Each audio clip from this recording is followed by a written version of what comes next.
नमस्कार छात्रों, जैसा कि हमने पिछली क्लास में देखा कि बेसिक बायोलॉजी या कोई भी टॉपिक जो कि बेसिक है, फाउंडेशन बनाने के लिए कितना जरूरी है। जैसे कि सिविल सर्विसेज की परीक्षा की तैयारी के लिए छात्रों को ये नहीं पता होता कि क्या पढ़ें, क्या नहीं पढ़ें, कितना पढ़ें, किससे पढ़ें। तो इस सब चीज की जानकारी के लिए बेसिक फाउंडेशन का होना बहुत जरूरी है। और इसी क्रम में जो यूपीएससी के छात्र हैं, जो अपने फाउंडेशन को मजबूत करना चाहते हैं, उनकी सहायता के लिए, उनकी हेल्प के लिए जीएसईएस तथा जियो संस्थान ने यूपीएससी छात्रों के लिए एक बेसिक फाउंडेशन कोर्स स्टार्ट किया है। हम इसके लिए जीएसईएस एवं जियो संस्थान को धन्यवाद ज्ञापित करते हैं। इसी श्रृंखला में इस कोर्स में, इस फाउंडेशन कोर्स में, जो कि यूपीएससी के लिए अति महत्वपूर्ण है, में अति महत्वपूर्ण भूमिका निभाने वाले जियो के संस्थापक गुरुजी श्री नए पदम सागर जी महाराज एवं गुरुडी मैना श्री जी का धन्यवाद ज्ञापित करते हैं। इसी श्रृंखला में इस फाउंडेशन को मजबूती प्रदान करने के लिए, उसको आगे ले जाने के लिए अति महत्वपूर्ण भूमिका निभाने वाले गुजरात से श्री मेहुल जी रूपाणी एवं दिल्ली से श्री संजय सिंह संकलेचा धन्यवाद के पात्र हैं। जैसा कि हमने देखा पिछले लेक्चर में, हमने सेल के बारे में समझा, सेल नंबर के हिसाब से सेल टाइप के बारे में देखा, हमने सेल में क्या क्या बेसिक कंपोनेंट होते हैं वो देखा, हमने देखा कि प्लाज्मा मेम्ब्रेन क्या काम करती है। वैसे ही हमने देखा प्रोकैरियोटिक सेल और यूकैरियोटिक सेल में क्या अंतर होता है, किस बेस पे अंतर होता है उनमें, ये सब चीज हम देखा पिछली क्लास में। उसी को हम रिकैप करते हुए इस क्लास को आगे बढ़ाना चाहेंगे और इस क्लास हमारी बेस्ड होगी न्यूक्लियस पे। न्यूक्लियस क्या होता है? न्यूक्लियस सेल का वह पार्ट होता है जो पूरी सेल को फंक्शन को रेगुलेट करता है। जब कोई चीज किसी सिस्टम को रेगुलेट करने लगे, उसको कंट्रोल करने लगे, तो हम उसको कहते हैं मास्टर और कंट्रोलर और रेगुलेटर। इसी क्रम में हम न्यूक्लियस को जो नाम दिया गया है उसके फंक्शन के आधार पर वो नाम दिया गया है कंट्रोलर ऑफ द सेल और मास्टर ऑफ द सेल। तो हम देखते हैं कि सेल का जो सब डिवीजन किया गया है वो तीन आधार पर किया गया है। एक तो उसकी सेल की लिमिट क्या है, सेल की लिमिट क्या है, तो सेल की लिमिट क्या होगी? प्लाज्मा मेम्ब्रेन होगी। सेल की लिमिट क्या होगी? प्लाज्मा मेम्ब्रेन होगी। प्लाज्मा मेम्ब्रेन क्या करेगी? प्लाज्मा मेम्ब्रेन करेगी कॉन्स्टिट्यूट का इंपोर्ट एंड एक्सपोर्ट और उसकी लिमिट को दायरे में बांधेगी। तो जो प्लाज्मा मेम्ब्रेन होती है वो सेलेक्टिवली परमेएबल इन नेचर होती है, कुछ को पैसिवली ट्रांसपोर्ट कराती है मॉलिक्यूल्स को, कुछ को एनर्जी की हेल्प से ट्रांसपोर्ट कराती है। तो इसी क्रम में दूसरा जो इंपोर्टेंट कंपोनेंट है वो है nucleus. Nucleus regulatory centre of the cell होता है। न्यूक्लियस क्या होता है? Regulatory centre of the cell. Regulatory centre of the cell. और न्यूक्लियस कहाँ पाया जाता है? न्यूक्लियस पाया जाता है साइटोप्लाज्म में। न्यूक्लियस को साइटोप्लाज्म से जो अलग करता है उसको बोलते हैं न्यूक्लियर मेम्ब्रेन। उसको क्या बोलते हैं? Nuclear membrane. न्यूक्लियर मेम्ब्रेन ही साइटोप्लाज्म को न्यूक्लियस से अलग करती है और न्यूक्लियस में जो फ्लूइड पाया जाता है हम उसको कहते हैं न्यूक्लियोप्लाज्म। उसमें उसको क्या कहते हैं? न्यूक्लियोप्लाज्म। न्यूक्लियोप्लाज्म ही वह पार्ट है जिसमें क्रोमेटिन और सेल के और न्यूक्लियस के अदर कंपोनेंट जैसे न्यूक्लियोलस पाया जाता है। न्यूक्लियोलस पाया जाता है। तो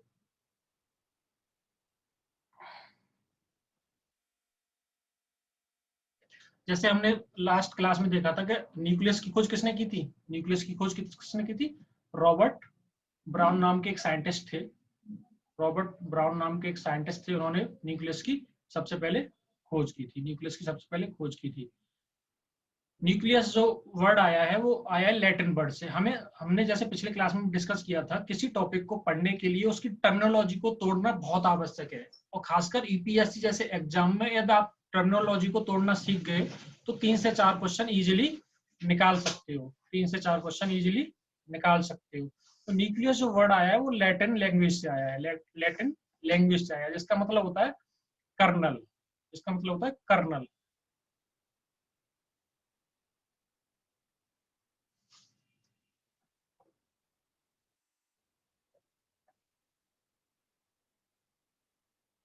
और सेंटर, और सेंटर।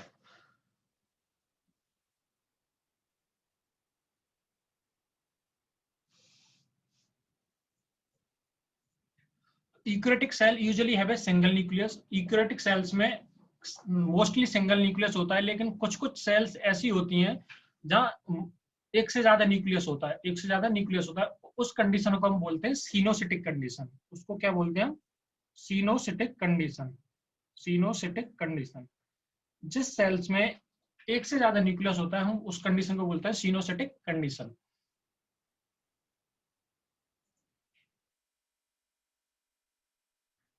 जैसे हमने देखा मेमोरियल, लेकिन कुछ सेल्स ऐसी होती हैं जिनमें न्यूक्लियस एक टाइम ड्यूरेशन के बाद एस्केप कर जाता है। एस्केप कर जाता है मतलब न्यूक्लियस नहीं पाया जाता है। जैसे उसका एक बेस्ट एग्जांपल है आरबीसी। आरबीसी सेल्स में एक्चुअली उसमें न्यूक्लियस क्यों नहीं पाया जाता?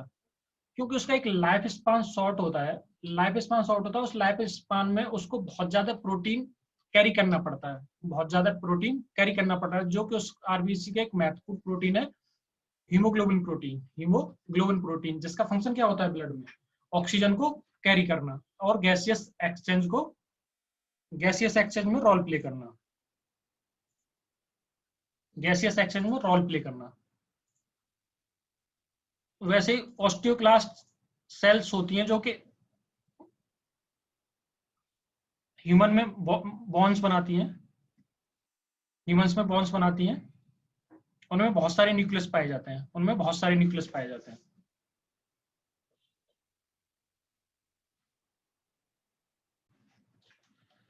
जैसे हमने पिछली क्लास में डिस्कस किया था कि nucleus controller of the cell क्यों कहलाया जाता है? क्योंकि न्यूक्लियस में क्या पाया जा रहा है? न्यूक्लियस में क्या पाया जा रहा है? न्यूक्लियस में पाया जा रहा है क्रोमेटिन। न्यूक्लियस में पाया जा रहा है क्रोमेटिन। क्रोमेटिन क्या करता है? क्रोमेटिन क्या करता है? हेरिडिटरी प्रोसेस को रेगुलेट करता है। क्योंकि क्रोमोजोम बने होते हैं, क्रोमोजोम बने होते हैं डीएनए के, और DNA is genetic material. DNA is genetic material जो एक पीढ़ी से अगली पीढ़ी में जो कैरेक्टर को इनहेरिट करता है वो डीएनए ही होता है। वो क्या होता है? डीएनए ही होता है जो कि इनहेरिट करता है। इसलिए इसलिए ही न्यूक्लियस को कंट्रोलर ऑफ द सेल कहते हैं। इसलिए न्यूक्लियस को कंट्रोल ऑफ द सेल कहते हैं। इसलिए न्यूक्लियस को कंट्रोल। जैसे कल भी हमने डिफरेंशिएट किया था यूकेरियोटिक और प्रोकैरियोटिक को on the basis of different component. उसमें से एक मेन कंपोनेंट था जो कि था न्यूक्लियस। न्यूक्लियस ही डिसाइडिंग फैक्टर था यूकेरियोटिक और प्रोकैरियोटिक के डिफरेंशिएशन में। यहाँ पे जो यूकेरियोटिक सेल्स होती हैं, जो यूकेरियोटिक सेल्स होती हैं उनमें पाया जा रहा है well defined nucleus, well defined nucleus. जबकि प्रोकैरियोटिक जो सेल्स होती हैं उनमें पाया जा रहा है न्यूक्लियोलॉइड, न्यूक्लियोइड, न्यूक्लियोइड, न्यूक्लियोइड। जिन वह न्यूक्लियस जिसमें न्यूक्लियर मेम्ब्रेन नहीं होगी, जिसमें न्यूक्लियर मेम्ब्रेन नहीं होगी, वो होंगे प्रोकैरियोटिक ऑर्गेनिज्म, वो हो गया प्रोकैरियोटिक ऑर्गेनिज्म। और जिन सेल्स में वेल डिफाइंड न्यूक्लियर मेम्ब्रेन होगी और जिन न्यूक्लियस के चारों तरफ न्यूक्लियर मेम्ब्रेन पाई जाएगी उनको हम बोलेंगे यूकेरियोटिक। यू माने वेल, वेल, और गुड, गुड, और एडवांस्ड, और एडवांस्ड, और एडवांस्ड।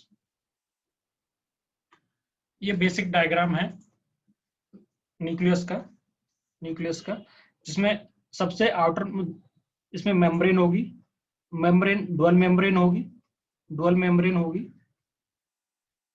जिसमें न्यूक्लियर पोर पाए जाएंगे, जिसमें न्यूक्लियर पोर पाए जाएंगे। न्यूक्लियर पोर का फंक्शन क्या होता है? न्यूक्लियर पोर का फंक्शन क्या होता है? किसी चीज को न्यूक्लियस से, किसी चीज को न्यूक्लियस से ट्रांसपोर्ट कराना, ट्रांसपोर्ट कराना।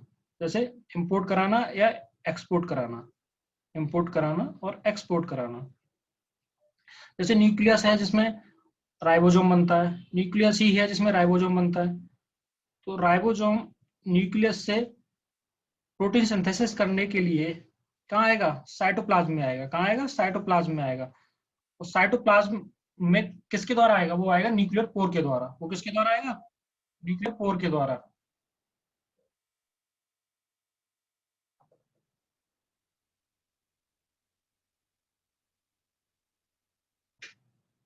तो इस क्रम में न्यूक्लियर पोर का मेन फंक्शन है ट्रांसपोर्टेशन, ट्रांसपोर्टेशन ऑफ मॉलिक्यूल। अब उसके एनवेलप पाया जा रहा है, न्यूक्लियर एनवेलप, जिसको हम डिस्कस कर चुके हैं। न्यूक्लियस के अंदर ही क्रोमेटिन पाया जा रहा है, क्रोमेटिन पाया जा रहा है। जब सेल इनएक्टिव फॉर्म में होती है तो क्रोमेटिन उस टाइम पे कंडेंस होता है, उस टाइम पे कंडेंस होता है। इसको इनएक्टिव क्रोमोसोम बोलते हैं, उसको इनएक्टिव इनएक्टिव क्रोमेटिन या क्रोमोसोम बोलते हैं।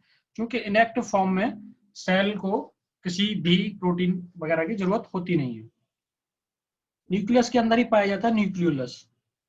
न्यूक्लियस किसके अंदर पाया जाता है, न्यूक्लियस के अंदर। न्यूक्लियोलस का मेन फंक्शन होता है राइबोसोमल प्रोटीन और राइबोसोमल आरएनए का सिंथेसिस, आरआरएनए का सिंथेसिस। आरआरएनए और प्रोटीन मिलके क्या बनाएंगे, आरआरएनए और प्रोटीन मिलके क्या बनाएंगे, राइबोसोम बनाएंगे। राइबोसोम क्या करता है, राइबोसोम क्या करेगा, प्रोटीन सिंथेसिस करेगा, प्रोटीन सिंथेसिस करेगा। प्रोटीन सिंथेसिस एक प्रोसेस, बायोलॉजिकल प्रोसेस के द्वारा होती है, हम जिसको बोलते हैं ट्रांसलेशन। ट्रांसलेशन ये कॉम्प्लेक्स प्रोसेस होती है, आगे हम इसको पढ़ेंगे। न्यूक्लियस के न्यूक्लियर पोर के माध्यम से ही आउटर साइड पर जुड़ी रहती है सिस्टर्नी। ये सिस्टर्नी ही एंडोप्लाज्मिक रेटिकुलम का निर्माण करती है। इन्हीं एंडोप्लाज्मिक रेटिकुलम पे ही क्या पाए अटैच रहते हैं, राइबोसोम अटैच रहते हैं, राइबोसोम अटैच रहते हैं। राइबोसोम के अटैचमेंट के आधार पर ही हम एंडोप्लाज्मिक रेटिकुलम को 2 टाइप में डिवाइड करते हैं, smooth endoplasmic reticulum and rough endoplasmic reticulum. Rough endoplasmic reticulum पे ही राइबोसोम अटैच रहते हैं, रफ एंडोप्लाज्मिक रेटिकुलम पे ही राइबोसोम अटैच रहते हैं। ये तो बेसिक स्ट्रक्चर हो गया। जब हम इसकी एनाटॉमी को देखते हैं, जब इसके हम सेक्शनल डिवीजन को देखते हैं डीएनए न्यूक्लियस को, तो कुछ ऐसा दिखाई देता है। इसमें न्यूक्लियर पोर दिखाई देता है, क्रोमेटिन दिखाई देता है, न्यूक्लियोलस दिखाई देता है, न्यूक्लियोप्लाज्म दिखाई देता है, न्यूक्लियर इनवेलप दिखाई देता है। न्यूक्लियर इनवेलप बना होता है डुअल मेम्ब्रेन का, डुअल मेम्ब्रेन का।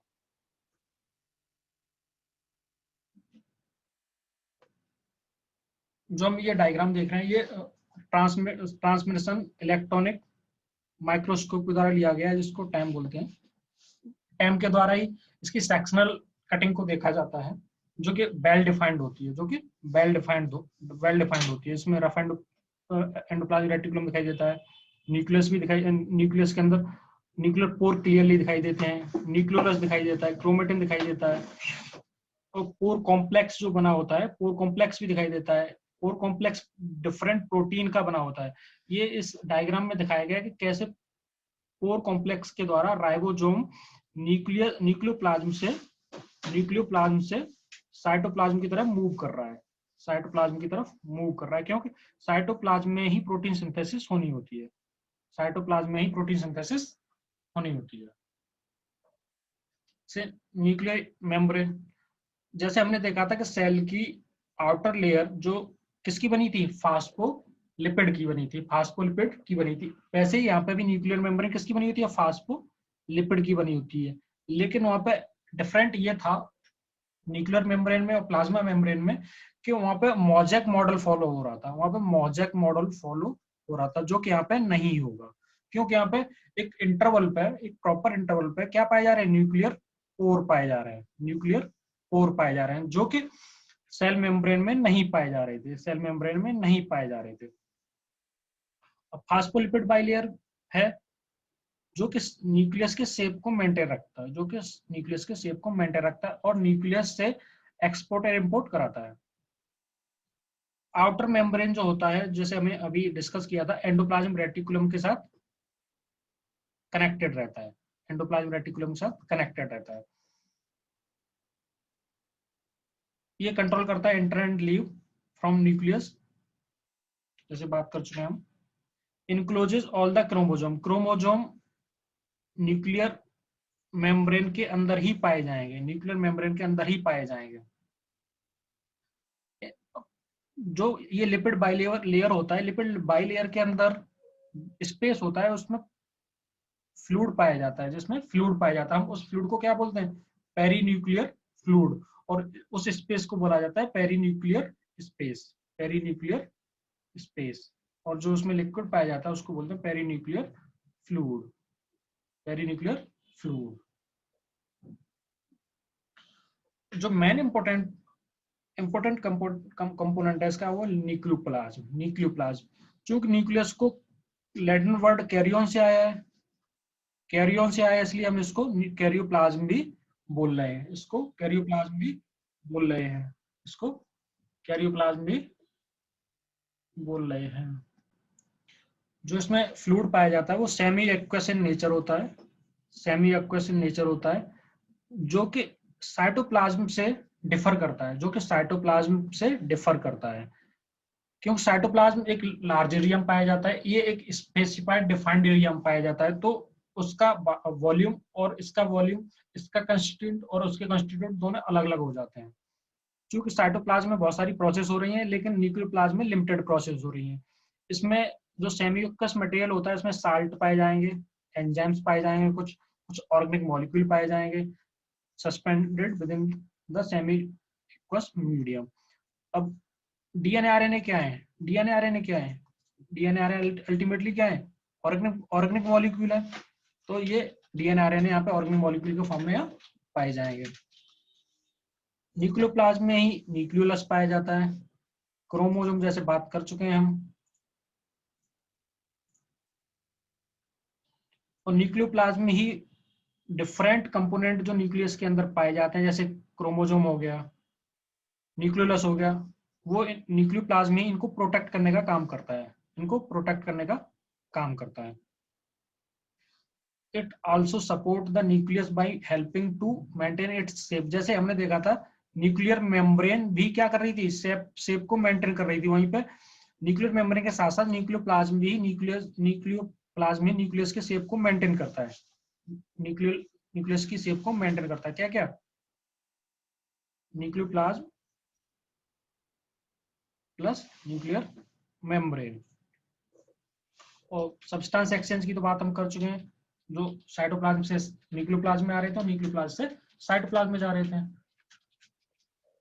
अगला मोस्ट इंपोर्टेंट सेक्शन है न्यूक्लियस का, क्रोमेटिन।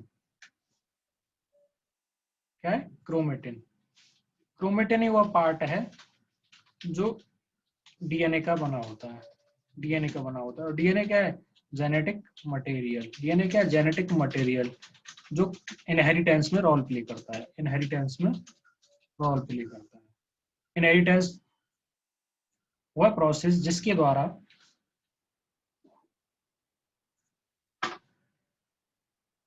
कैरेक्टर पेरेंट से कहाँ जाते हैं, चिल्ड्रन में जाते हैं।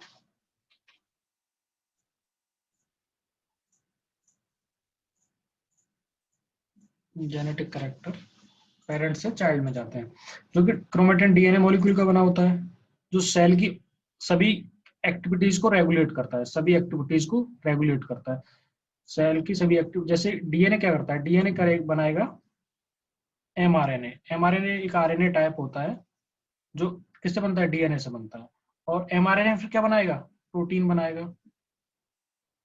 और प्रोटीन सेल स्ट्रक्चर प्रोटीन का बना होता है, प्रोटीन ही एंजाइम का काम करते हैं, तो सारी की सारी मेटाबॉलिक प्रोसेसेस को या रेगुलेटरी प्रोसेस को कौन रेगुलेट करेगा, प्रोटीन करेगा। अल्टीमेटली प्रोटीन किससे बन रहा है, डीएनए से ही तो बन रहा है, तो डीएनए ही रेगुलेटर ऑफ द सेल कहलाएगा। Nucleus is the organelle that houses chromosome, जो बात कर चुके हैं। तो जैसे डीएनए से आरएनए बनना था, जो कि मैसेंजर आरएनए होता है, मैसेंजर आरएनए होता है जिसको एमआरएनए बोलते हैं, जिसको एमआरएनए बोलते हैं। मैसेंजर आरएनए क्यों बोल रहे हैं, क्योंकि डीएनए की जो सूचना है या जेनेटिक इंफॉर्मेशन है वो प्रोटीन में एमआरएनए के द्वारा जाती है, किसके द्वारा जाती है, एमआरएनए के द्वारा, इसलिए हम मैसेंजर बोल रहे हैं, इसलिए हम इसको क्या बोल रहे हैं, मैसेंजर मॉलिक्यूल बोल रहे हैं। और एमआरएनए न्यूक्लियस में बनता है, और न्यूक्लियस में से न्यूक्लियर पोर के माध्यम से कहाँ जाता है, साइटोप्लाज्म में जाता है, कहाँ जाता है, साइटोप्लाज्म में जाता है। साइटोप्लाज्म में जाके ये प्रोटीन सिंथेसिस कंप्लीट करता है, प्रोटीन सिंथेसिस कंप्लीट करता है। अगला पार्ट है इसका न्यूक्लियोलस। अगला पार्ट है न्यूक्लियोलस। न्यूक्लियोलस में ही राइबोसोमल प्रोटीन बनती हैं, राइबोसोमल आरएनए बनते हैं जो कि राइबोसोम का निर्माण करते हैं, राइबोसोम का निर्माण करते हैं। यही राइबोसोम जाके प्रोटीन सिंथेसिस करते हैं। न्यूक्लियस में न्यूक्लियोलर ऑर्गेनाइजर भी पाया जाता है, न्यूक्लियोलर ऑर्गेनाइजर पाया जाता है जो कि क्रोमोसोम को कनेक्ट रखने का काम करता है, क्रोमोसोम को कनेक्ट रखने का काम करता है क्या, nucleolar organiser with the genes for ribo. Nucleolar organiser ही वह पार्ट है जिसपे जीन्स पाए जाते हैं, किसके लिए, राइबोसोम के सिंथेसिस के लिए, किसके लिए, राइबोसोम की सिंथेसिस के लिए। और यही वो साइट है, यही वो जगह है, कौन सी, न्यूक्लियोलस, जो क्या बना रही है, राइबोसोम बना रही है, जो कि राइबोसोम सिंथेसिस कर रही है। ये बहुत इंपॉर्टेंट है, ये बहुत इंपॉर्टेंट है क्या, कि राइबोसोम की सिंथेसिस कहाँ होती है, न्यूक्लियोलस के अंदर पाई जाने वाली बॉडी, न्यूक्लियोलस के अंदर, न्यूक्लियोलस के अंदर। सेल डिवीजन के ड्यूरेशन में एक स्पेसिफाइड स्टेज में न्यूक्लियर और न्यूक्लियोलस दोनों डिसअपीयर हो जाता है क्या, न्यूक्लियर मेम्ब्रेन एंड न्यूक्लियोलस दोनों क्या हो जाते हैं, डिसअपीयर हो जाते हैं। लेकिन जब सेल कंप्लीट अपना डिवीजन कर लेती है तो ये द्वारा ऑर्गेनाइजेशन का इनका कंप्लीट हो जाता है। ये न्यूक्लियर कंपार्टमेंट जिसमें न्यूक्लियोलस को दिखाया गया है, इसमें न्यूक्लियोलस को दिखाया गया है, इसमें न्यूक्लियोलस को दिखाया गया है। कुछ इंपोर्टेंट पार्ट है, जैसे कि एक कैजल बॉडी करके ऑर्गेनिक कंपाउंड होता है, ऑर्गेनिक बॉडी होती है, ऐसे ही जेमिनी कॉइल्ड बॉडी होती है, ऐसी पाइका बॉडी होती है, पीएमएल बॉडी होती है, स्प्लाइसिंग स्पेकल्स होते हैं जो कि कहाँ पाए जाते हैं, न्यूक्लियोलस में पाए जाते हैं, न्यूक्लियोलस में पाए जाते हैं। जस्ट फैक्ट है, याद रख लेना। Cajal body are spherical nuclear bodies found in the nucleus proliferating. ये इनका मेनली जो रोल होता है कैजल बॉडी का, वो ट्यूमर सेल्स में होता है, ट्यूमर सेल्स में होता है। ट्यूमर सेल्स क्या होती हैं, कैंसरस सेल्स होती हैं। तो कैजल बॉडी के बारे में कोई पूछे तो बताओ ना, इसका रोल कहाँ होता है, कैंसर में, कैंसर में। Function of the nucleus, function of the nucleus, it control the hereditary characteristic of organism, जो हम ब्रॉडली बात कर चुके हैं। Organelle is also responsible for protein synthesis, cell division, growth, differentiation. Differentiation, जब सेल वेरियस टाइप की cells बनाती है, वेरियस टाइप की सेल्स बनाती है तो हम उसको डिफरेंशिएशन बोलते हैं। जैसे स्टेम सेल है, कोई स्टेम सेल है, स्टेम सेल है, स्टेम सेल वह सेल होती है जिससे खुद को भी मेंटेन रखती है और नई सेल टाइप भी बनाती है, और नई सेल टाइप भी बनाती है। जैसे इसका एक बेस्ट एग्जांपल है hematopoietic stem cell, hematopoietic stem cell. तो ये डिफरेंशिएशन में भी रोल प्ले करता है। Storage of the hereditary material, जो बात कर चुके हैं हम। Genes in the form of long and thin DNA, बात कर चुके हैं हम, जिसको हम क्रोमेटिन बोल रहे हैं। हेरिडिटरी मटेरियल को क्या बोल रहे हैं हम, क्रोमेटिन बोल रहे हैं। Storage of protein and RNA, RNA का स्टोरेज होता है न्यूक्लियोलस में स्टोर होता है। न्यूक्लियोलस ही वो साइट है जहाँ पे एमआरएनए बनता है, एमआरएनए प्रोटीन सिंथेसिस करता है। During the cell division chromatin are arrange into chromosome in the nucleus. जब सेल डिवीजन हो रहा होता है, जैसे सेल डिवीजन जैसे हमने बात करी थी, जैसे माइटोसिस एंड मियोसिस, दो सेल डिवीजन होते हैं। ये सोमाटिक सेल्स में होता है और ये गैमेटिक सेल्स में होता है। तो नॉर्मली जब माइटोसिस की बात करें, मियोसिस की बात करें, तो जब डिवीजन हो रहा होता है सेल का, सेल डिवीजन हो रहा होता है, तो क्रोमोसोम का भी डिवीजन होता है, तो क्रोमोसोम का भी डिवीजन होता है। तो एक फेज होती है सेल साइकिल की, सेल साइकिल की 4 फेज होती है mainly, G1, S, G2, M। तो डीएनए का जो डुप्लीकेशन होता है या रेप्लिकेशन होता है वो होता है एस फेज में, एस फेज में, जिसको हम क्या बोलते हैं, synthetic phase. Synthetic phase, synthetic phase में ही डीएनए का डुप्लीकेशन होता है। तो 2n से क्या हो जाता है नंबर, ये 4n हो जाता है, 4n हो जाता है, 4n हो जाता है, 4n हो जाता है। तो जब माइटोसिस होगा तो माइटोसिस क्या होता है, माइटोसिस की जो डॉटर सेल्स बनेगी उनमें chromosome number equal to parent होंगे, तो 4n से 2n बन जाएगा। क्योंकि माइटोसिस में एक सेल से 2 सेल्स बनती हैं और मियोसिस में एक सेल से 4 सेल बनती हैं। तो जो 4n डीएनए हुए थे वो यहाँ पे एन में 4 जगह बट जाएगा, तो 4 सेल बन जाएंगे। तो मियोसिस का काम होता है रिडक्शन करना, इसका क्रोमोसोम नंबर का। माइटोसिस का काम क्या होता है, सेल को मेंटेन रखना, 2n पे मेंटेन रखना। तो ये हम ब्रॉडली आगे पढ़ेंगे इसको। तो ये कौन रेगुलेट करता है, ये न्यूक्लियस ही रेगुलेट करता है। प्रोडक्शन ऑफ राइबोसोम जैसे हम बात कर चुके हैं, selective transportation of regulatory factor और एनर्जी मॉलिक्यूल जैसे एटीपी वगैरह, जैसे एटीपी वगैरह। एटीपी क्या, एटीपी एक न्यूक्लियोटाइड है जिसको energy currency of the cell भी बोलते हैं।